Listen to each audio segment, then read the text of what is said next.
Sejam bem-vindos ao novo especial aqui no canal, onde eu vou falar sobre os melhores finais dos filmes. Só explicando algumas coisas sobre esse especial que pode acabar virando quadro por aqui. Esse especial é interativo. O que isso significa? Significa que vocês escolhem quais filmes vão ser tratados dentro do especial. Eu deixei lá na enquete que tem na comunidade do canal alguns filmes e aí vocês votaram e quem venceu foi Seven, que tá no episódio de hoje. Então, o que eu vou falar pra vocês é o seguinte, vocês podem deixar aqui nos comentários quais filmes vocês acreditam que tem os melhores finais. Depois eu vou filtrar o que a maioria comentou, os filmes que se repetiram, e eu vou criar uma enquete na comunidade ao longo da semana e vocês vão poder votar. Então, vocês escolhem quais são os filmes tratados por aqui. Beleza, pessoal? Bora pro vídeo.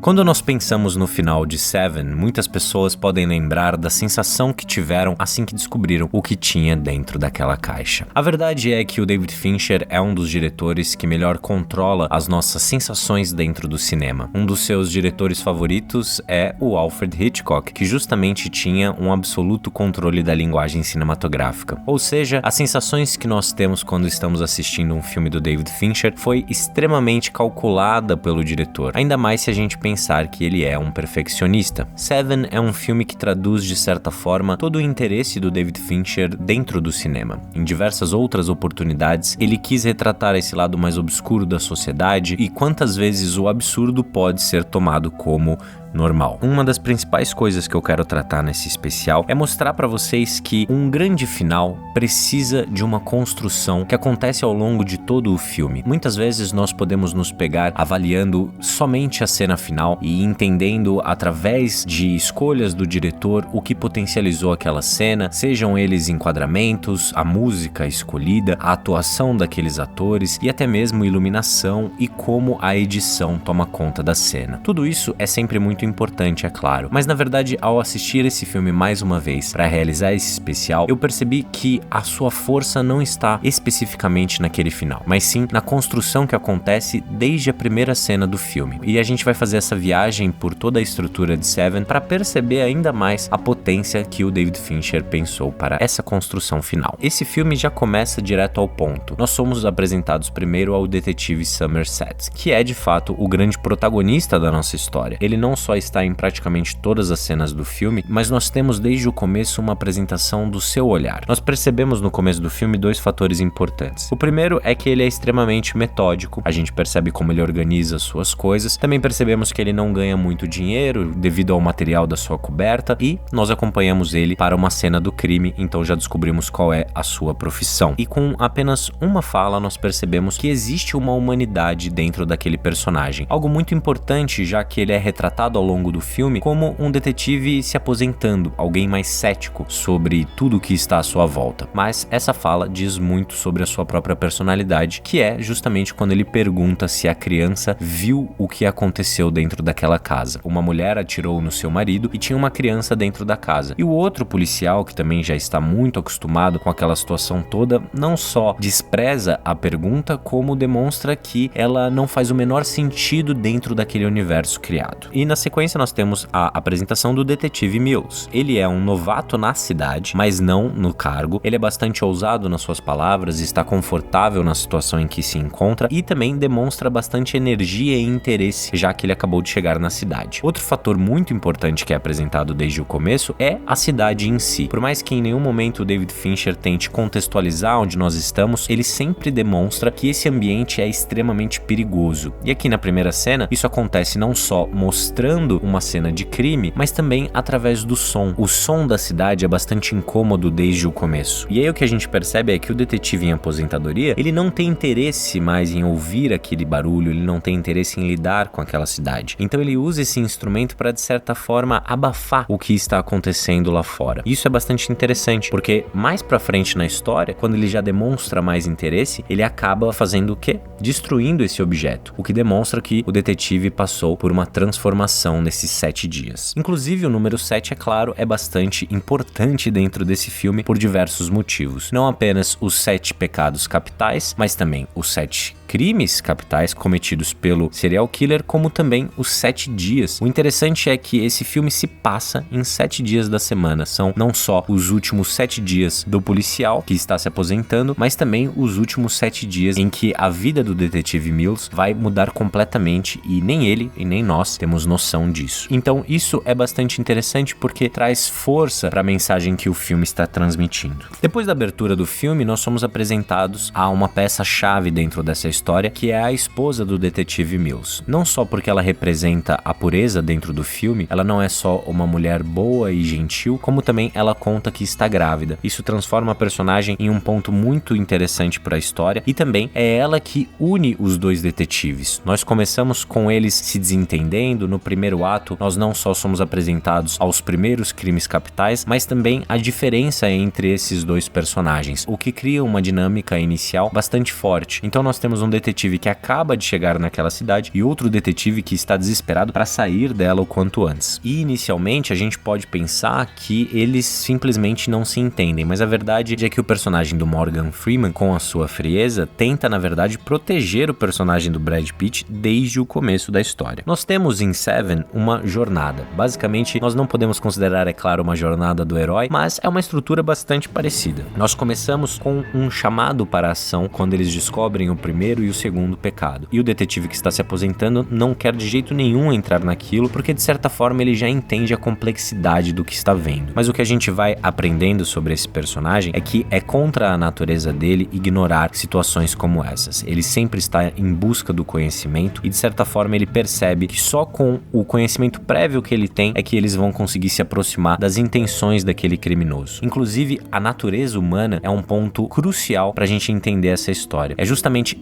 a natureza de cada um dos personagens que define os seus destinos, mas a gente já vai falar um pouco mais sobre isso. A esposa tem um papel crucial na virada do primeiro para o segundo ato, quando ela une esses dois personagens. Nós imaginávamos que eles eram grandes opostos, mas a gente percebe que na verdade eles têm um sentido de justiça muito parecido, por mais que um esteja muito desgastado e o outro ainda não. Uma coisa interessante que está dentro do diálogo inicial do detetive Mills com a sua esposa é que ele se considera como o personagem sérpico. Inclusive eu já falei desse filme aqui no canal. É um personagem que o Al Pacino representou nos anos 70, que era um policial honesto que se via em uma situação de criminalidade geral, tanto nas ruas como também dentro das delegacias. Só que ele tinha um senso de justiça muito poderoso e isso, de certa forma, o carregou por uma vida muito difícil, mas sempre muito justa. E o fato do personagem do Brad Pitt falar sobre isso já diz tudo sobre ele. Ele é um personagem que acredita que pode fazer a diferença assim como ele viu em um filme. E isso é simplesmente maravilhoso, porque o David Fincher com isso não só nos diz muito claramente quem é aquele personagem, mas quando ele finaliza a sua história, ele demonstra que não é esse tipo de filme que a gente vai assistir. Em Sérpico, baseado em uma história real, o personagem toma um tiro no rosto e ainda assim sobrevive. Nós sabemos que Seven tem uma visão de mundo ainda mais brutal do que aquela história que o Al Pacino fez. Durante todo o filme, nós temos o personagem do Brad Pitt reagindo através da emoção. Ele é um bom policial, mas extremamente instintivo e que não tem controle sobre as suas emoções. E se a gente pensa que o seu final era algo que aconteceria de qualquer forma, o filme acaba sendo um pouco mais cruel com a gente quando demonstra que, na verdade, é culpa das emoções do personagem do Brad Pitt tudo aquilo que acontece no final. Se ele não tivesse falado o seu nome para aquele fotógrafo que aparece durante o filme, se ele tivesse percebido que a sua esposa estava em perigo, mas não. O personagem durante o filme inteiro não toma nem um segundo para respirar e pensar. Muito diferente do personagem do Morgan Freeman, que é a razão. A história se desenvolve da melhor forma possível dentro do gênero policial. Quando nós parecemos não ter mais pistas, de uma forma ou de outra o filme avança e a gente vai percebendo que aquele criminoso é de fato muito mais inteligente do que os outros dois personagens. Ele sempre está um passo à frente. Em alguns momentos isso acontece também por uma questão de sorte e também pela reação das emoções de cada um dos personagens. Isso faz um efeito gigantesco dentro da história. O segundo ato se desenvolve e quando já não existem mais possibilidades para se encontrar aquele assassino, os personagens estão completamente perdidos, John Doe se apresenta. E aí nós chegamos não só no terceiro e último ato, como também estamos mais próximos da cena final. Porque Seven tem um dos melhores finais do cinema americano. O fator do plot twist, quando a gente descobre que na verdade dentro daquela caixa está a cabeça da esposa do Brad Pitt, ele já é extremamente poderoso por si só. Mas se isso não tivesse sido construído ao longo de todo o filme,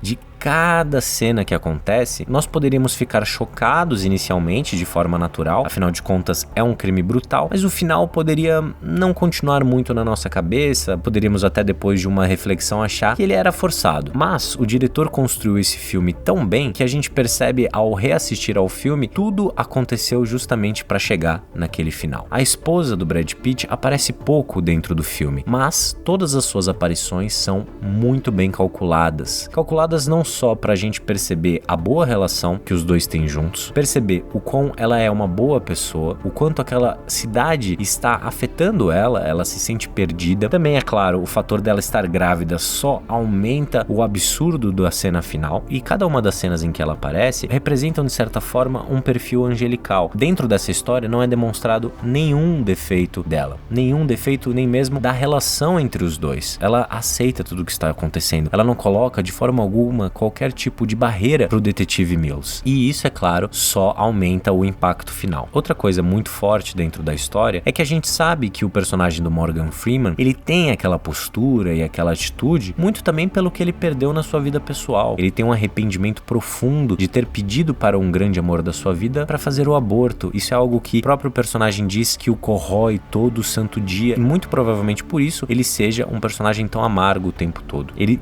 evita sentir emoções porque elas atrapalharam ele durante todo o tempo. E nós sabemos que quando o personagem do Brad Pitt descobre o que aconteceu, que ele vai atirar. Não existe a menor hipótese do personagem do Brad Pitt não atirar, porque durante o filme inteiro ele não escuta o seu parceiro. Ele é instintivo, ele não usa a razão, e por mais que ele tenha as melhores das intenções, ele sempre acaba caindo nas armadilhas do assassino, justamente por ser uma presa fácil. Ele não consegue parar para pensar. É claro que se a gente pega só a cena final, é extremamente justificável o personagem do Brad Pitt perder a cabeça. Afinal de contas, ele acaba de descobrir que não só o amor da sua vida foi assassinada, como também ela estava grávida. Então, dentro do universo do filme, existem todas as justificativas para ele apertar o gatilho. Mas não só isso, o diretor construiu durante o filme inteiro um personagem que iria naquele caminho. E é claro, construiu um personagem como Morgan Freeman para sempre usar a razão. Esse final não é uma conclusão de como o John Doe simplesmente conseguiu aquilo que ele queria. Na verdade, esses 7 dias são a trajetória do personagem do Morgan Freeman e de como ele reestabelece a partir do caos e de uma tragédia o seu desejo de luta, o seu desejo de acreditar na humanidade. Tanto que a frase final do filme é o Morgan Freeman dizendo uma frase do Hemingway, onde ele cita que o mundo é um belo lugar e que vale a pena lutar por ele. E o Morgan Freeman diz que ele concorda apenas com a segunda parte. Então é uma jornada de um policial que iria se aposentar, mas justamente pela forma com que ele se relaciona, não só com o caso, mas principalmente com aquelas pessoas, com aquele casal, com o detetive e com a sua esposa. Isso faz com que ele volte a querer lutar pela humanidade. Então, da forma mais estranha e distorcida que o David Fincher poderia, o final de certa forma traz esperanças, porque nós sabemos que personagens como John Doe existem, mas assim como ele, existem personagens como o Brad Pitt, que sempre teve as melhores das intenções, mas que não só pela sua natureza, mas também pela natureza do mundo em que ele se inseriu, acabou completamente destruído. Então esse final ele é extremamente poderoso por isso. Ele não só nos impressiona, nos deixa chocados e enojados com aquele assassino, mas também conclui muito bem a mensagem que o diretor queria passar desde a primeira cena. Eu espero que vocês tenham gostado, pessoal. Esse é o primeiro episódio de um especial sobre os melhores finais, onde a gente vai analisar os filmes, como eles construíram aqueles finais, por que aqueles finais nos impactaram tanto. Não se esqueçam de deixar aqui nos comentários, se inscreverem aqui no canal e ficarem ativos nas enquetes, porque é por lá que a gente vai decidir todos os próximos episódios. Meu nome é Gustavo Cruz, obrigado por ter assistido e até o próximo vídeo.